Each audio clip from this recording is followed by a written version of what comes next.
चलिए sir start करें अपन।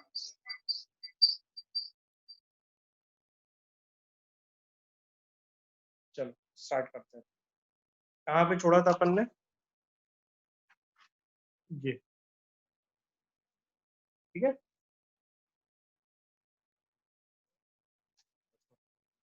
ठीक है, ये मैंने आपको दिया हुआ है। इसमें आप देखिए कैश बुक अनुसार कितना बैलेंस है? 1,32,12,498 ठीक। मैंने ये ओपनिंग डिफरेंस कहाँ से लेके आया? मैं ये ओपनिंग डिफरेंस कहाँ से लेके आया ये मैंने आपको बता दिया। ठीक है, कैसे लेके आए थे हमने ओपनिंग डिफरेंस, कैसे कैलकुलेट करा था हमने? 1/4/15 जिस पीरियड का मिसिंग, जिस डेट का मिसिंग उस डेट पे हमने क्या लिया? बैंक की ओपनिंग ली, बैंक की उस पीरियड की बैलेंस लिया, कैश बुक का उस पीरियड का बैलेंस लिया और दोनों का डिफरेंस निकाल लिया मैंने। ठीक, अब ये अनआइडेंटिफाइड डिफरेंस ये हो सकता है, मैंने आपको पहले बताया था, ये हो सकता है 1 करोड़ का भी डिफरेंस हो, ये हो सकता है 2 करोड़ का भी हो, ये हो सकता है 25 लाख का भी डिफरेंस हो। ठीक है, वो सिंगल भी होता है, डबल भी होता है। चलो तब अपन देखते हैं जो बैंक में जमा परंतु कैश बुक में जमा नहीं। ठीक है, बैंक में जमा परंतु कैश बुक में जमा नहीं, ये आपका बैंक स्टेटमेंट है, ये आपका बैंक स्टेटमेंट है। ठीक, इस बैंक स्टेटमेंट में ये आपका क्रेडिट साइड है, ये आपका डेबिट साइड है और ये आपका बैलेंस है। ऐसे ही होता है स्टेटमेंट। अब बैंक में जमा परंतु कैश बुक में जमा नहीं, बैंक में जमा क्या होता है? क्रेडिट। बैंक में जमा यानी क्रेडिट। तो क्रेडिट में क्या? ये सारी एंट्रीज, लेकिन ये एंट्रीज टिक्ड है, ये एक्चुअली पुराने हमने बीआरएस बनाया था उसमें अनटिक थी, ये टिक्स है ना, ये मेरी टिक्ड है एंट्रीज। तो इसमें कोई भी एंट्री नहीं है, तो ये आपका क्या हो जाएगा? बैंक में जमा परंतु कैश बुक में जमा नहीं, डैश। अब घटाइए। ठीक, घटाइए में क्या है? बैंक से निकासी परंतु कैश बुक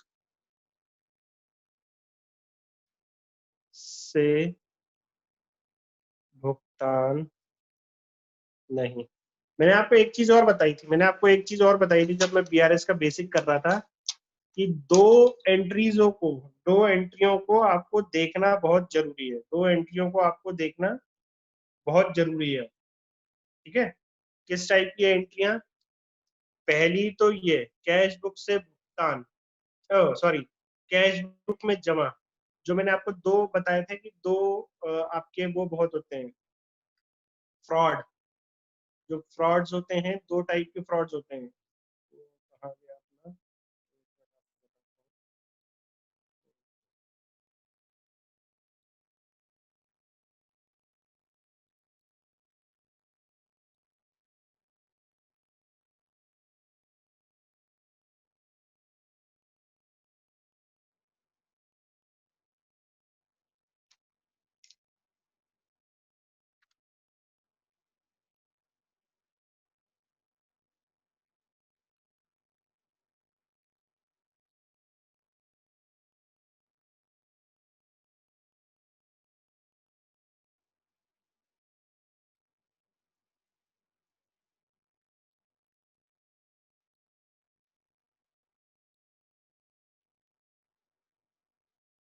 ये वाली स्क्रीन देखिए।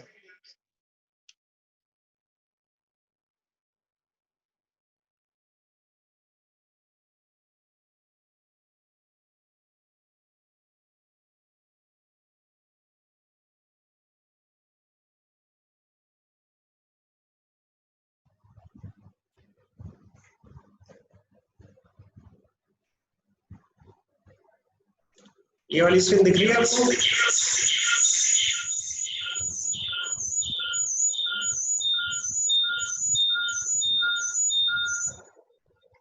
ठीक है, ये वाली स्क्रीन में कैश बुक से भुगतान, बैंक से निकासी नहीं, कैश बुक में जमा, बैंक से जमा नहीं। ये मैंने आपको बताया था, ये जो दोनों रेड में मैंने लिखे हुए हैं, ये जो दोनों पीले पीले मैंने किए हैं, यहाँ पे फ्रॉड होता है, ये मोस्ट कारण होता है फ्रॉड होने का, ठीक है, या इस एंट्रियों की वजह से फ्रॉड होता है। तो ये इसमें जो भी एंट्रियां होंगी उसको आप एक बार डबल चेक कीजिएगा, उसको आप एक बार डबल चेक कीजिएगा, ठीक है।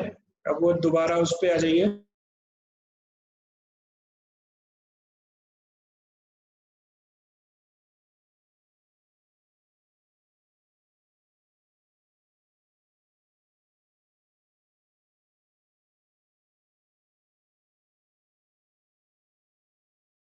हम्म,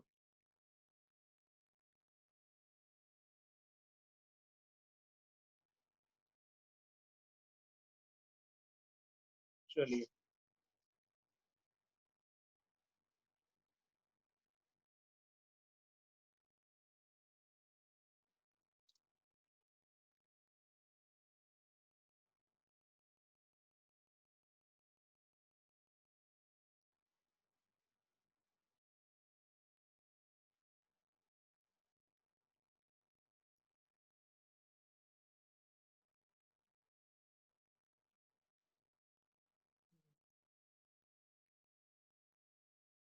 हम्म,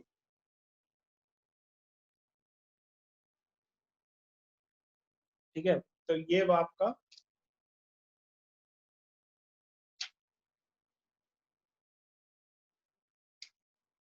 ये जो आपका है, ये आपको एक बार दो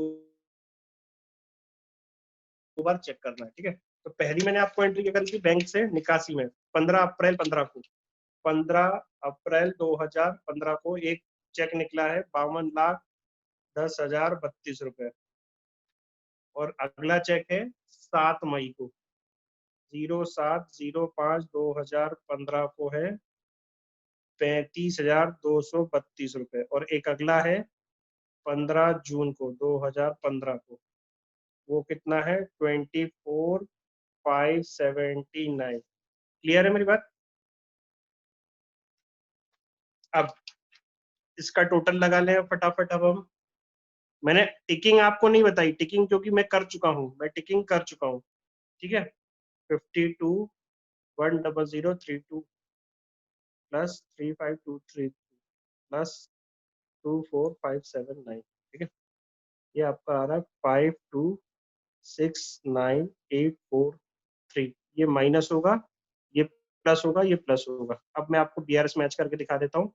13,212,498.75 प्लस 13,212,498.75 प्लस 52,100,32, ठीक। ये प्लस है, ये प्लस है, आप थोड़ा ध्यान रखिएगा, ये प्लस है, ठीक है।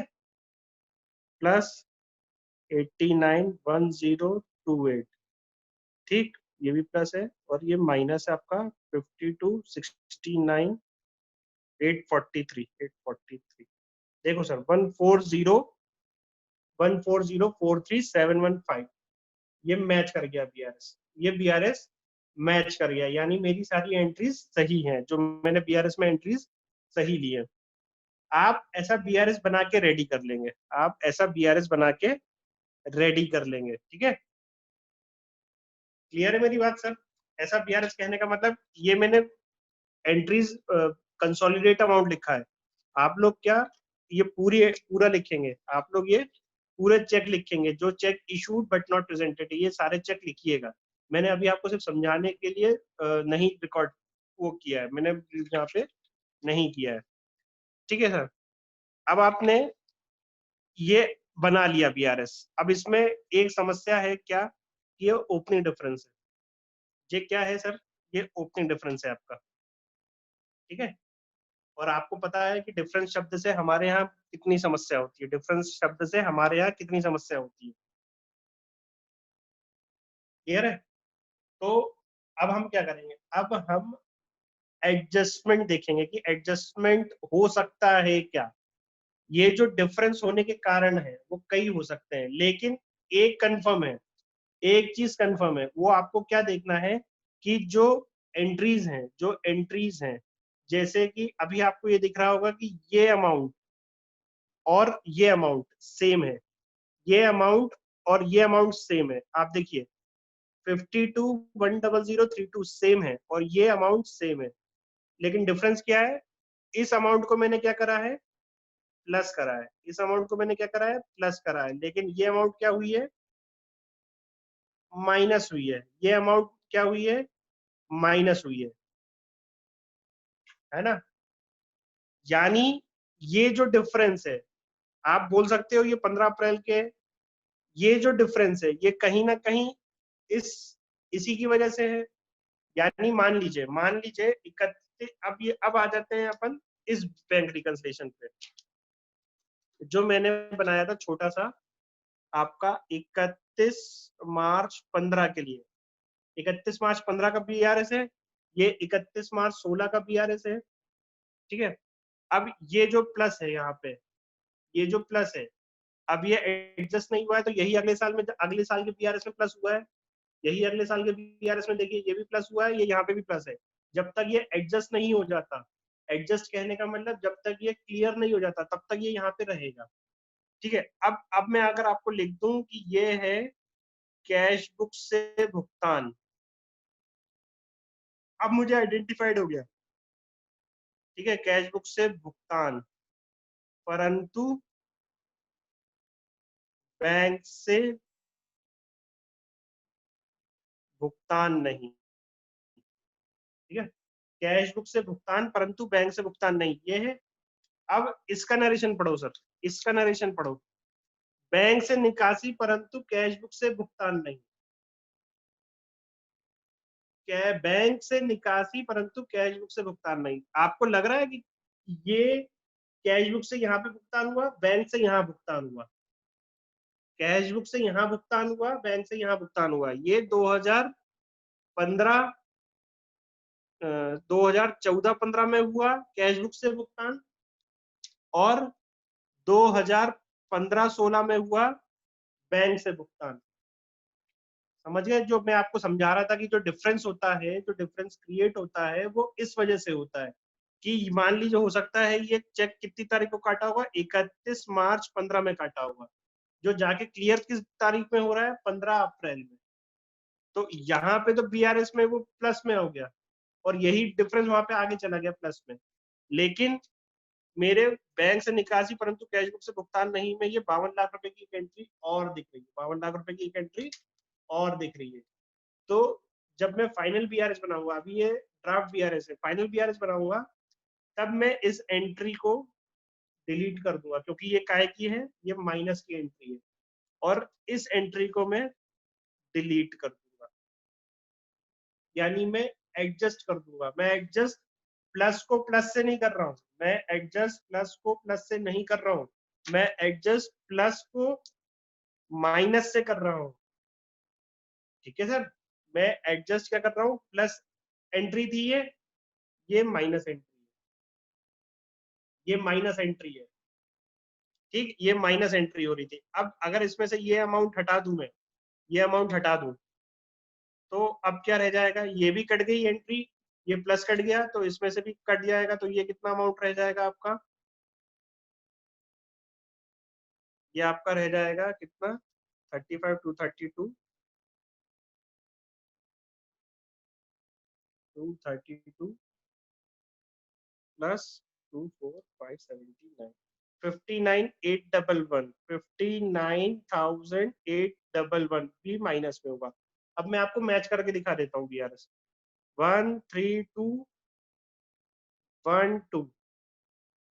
498.75, ठीक है, प्लस 891,028 माइनस 59,811, यही है ये वाली अमाउंट। सर देखो 140,43,715, इसको हम बोलते हैं, जब भी आप बैंक रिकंसिलिएशन बनाए इसको हम बोलते हैं कि एक बार बैंक रिकंसिलिएशन को वेरीफाई करना। कई बार क्या होता है कि हमने चेक एक राशि में बनाया, मान लीजिए हमें 2 भुगतान करने थे, हमने कैश बुक में 2 भुगतान करने थे 5-5 हजार रुपए के, लेकिन हमने कैश बुक में गलती से 10,000 रुपए एक साथ लिख दिए। तो क्या होगा सर? वो क्या होता है, वो दिक्कत ये होती है कि कैश बुक में तो वो 10,000 रुपए से आपको यहाँ दिखेगा और नीचे क्या दिखेगा, 5-5 हजार रुपए के 2 दिखेंगे। आप समझ रहे हो सर कि ऊपर का प्लस नीचे से माइनस हो सकता है और नीचे का प्लस ऊपर के माइनस से एडजस्ट हो सकता है, यानी इसको बोलते हैं इंटर एडजस्टमेंट एंट्रीज। ये क्या होती है, ये वो एंट्रीज क्रिएट हो जाती हैं जो हमारे समझने में कि ये एंट्री इस चीज की होगी, आइडेंटिफाई करने में हमें दिक्कत हो जाती है कभी कभी। ठीक, कई बार हम चेक नंबर गलत आइडेंटिफाई कर लेते हैं। हो सकता है कि 10,000 रुपए का चेक 2 बने थे, लेकिन हमने कैश बुक या चेक रिकंसिलिएशन स्टेटमेंट में हमने एक ही लिखा हुआ है, 5-5 हजार रुपए के 2 हैं। ठीक है, ये 10,000 रुपए का यहाँ पे चेक तो हमने एक काटा, लेकिन बैंक क्या करते हैं, हमने मान लीजिए एक चेक काटा और एक लिस्ट दे दी उनको कि भैया ये 2 लोगों के खाते में 5-5 हजार डाल देना, तो बैंक ने 5-5 हजार की एंट्री करी। तो जो चेक करने वाला होगा वो तो 10,000 ढूंढेगा, चेक करने वाला कितना ढूंढेगा, 10,000 ढूंढेगा। वो 5-5 के 2 नहीं ढूंढेगा क्योंकि उसको नहीं पता है। ठीक है, उसको ये नहीं पता है कि 5-5 के 2 हैं, उसको तो ये पता है कि 10,000 का एक चेक कटा हुआ है, लेकिन बैंक ने 5-5 में उसको बांट दिया है। तो वो ऐसी हो सकती है कि ये दोनों माइनस में खड़े हैं और ये दोनों प्लस में खड़े हैं। तो जब भी आप बीआरएस बनाए तो उसको बन गया, मैच कर गया, बहुत अच्छी बात है। मैच हो जाने के बाद एक बार उस बीआरएस को खोल के सामने रखिएगा और एक एक एंट्री को दोबारा चेक कीजिएगा, एक एक एंट्री को दोबारा चेक कीजिएगा। और ज्यादातर कौन सी एंट्री चेक कीजिएगा, ये वाली, बैंक से निकासी परंतु कैश बुक से भुगतान नहीं। ठीक, इस घटाइए का एंट्री किससे चेक करेंगे हम, इस जोड़िए वाली एंट्री से, कि कहीं ऐसी कोई एंट्री तो नहीं है जो इन दोनों में मिला के एडजस्ट हो रही हो, और इस जोड़िए की एंट्री इस घटाइए से चेक होगी। ठीक है, ये और ये आपका ये,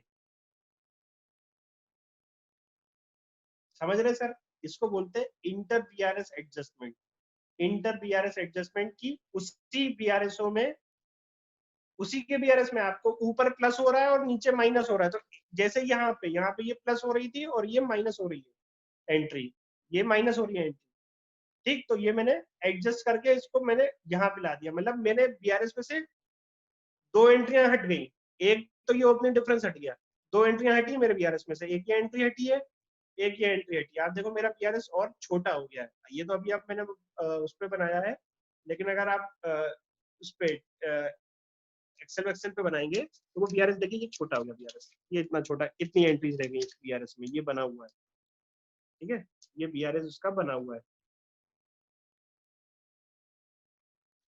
ठीक, तो बीआरएस में बोला जाता है जितनी कम एंट्रीज होंगी, जितनी कम एंट्रीज होंगी उतना बेहतर है, जितनी कम एंट्रीज होंगी आपकी बीआरएस में उतना बेहतर होता है।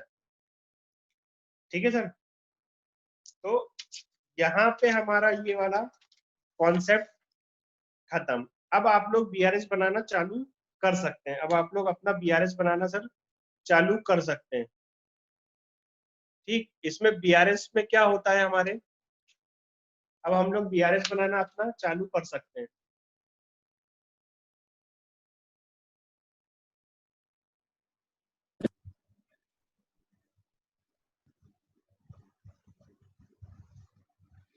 हाँ, जो अपने बीआरएस वाला पार्ट है वो भी लगभग कंप्लीट है हमारा। ठीक, कंसोलिडेटेड वाला जो बताया ना मैंने, वो अगर किसी का होगा, वो अगर किसी की प्रॉब्लम वैसी होगी तो वो मुझे बता दीजिएगा, क्योंकि उसमें लगता है उसमें पहले सभी बीआरएस एक साथ बनते हैं, उसमें से पहले आपके सभी बीआरएस बनते हैं एक साथ। तो वो ऐसे समझाना किसी एक मतलब कॉमन लेके वो बड़ा मुश्किल है। तो जिसके साथ प्रॉब्लम होगी मैं उसको अलग से पूरा बता दूंगा, क्योंकि जिनके यहाँ पे है नहीं, जिनके यहाँ पे अलग अलग है, तो उनको ये चीज समझने की जरूरत है नहीं उनको, ये क्योंकि ये वन टाइम प्रैक्टिस है, ये जो मैंने आपको बताई ये वन टाइम प्रैक्टिस है। एक बार 31 मार्च 16 का आपका बीआरएस बन गया, एक बार 31 मार्च 16 का आपका बीआरएस बन गया, तो अगली बार तो जाहिर सी बात है आपका बीआरएस बन जाएगा, अगली बार तो आपको ओपनिंग बीआरएस मिलेगा। तो ये प्रैक्टिस केवल वन टाइम है, जब आप फर्स्ट टाइम आप बीआरएस बनाते हैं। ठीक, जब आप फर्स्ट टाइम बीआरएस बनाते हैं केवल उसी समय आपको इस प्रैक्टिस की जो मैंने आज बताया डिफरेंसेस वो आपको जरूरत पड़ेगी। लेकिन इंटर एडजस्टमेंट जो है, इंटर एडजस्टमेंट वो आपको हमेशा करने हैं। ठीक है, अच्छा, अब जो आपके ग्वालियर साइड वाले लोग हैं, ज्वाइन के हैं क्लस्टर सीसी में, हमारे हमने क्या 2 क्लस्टर्स ज्वाइन थे, हमारे 2 क्लस्टर्स ज्वाइन चल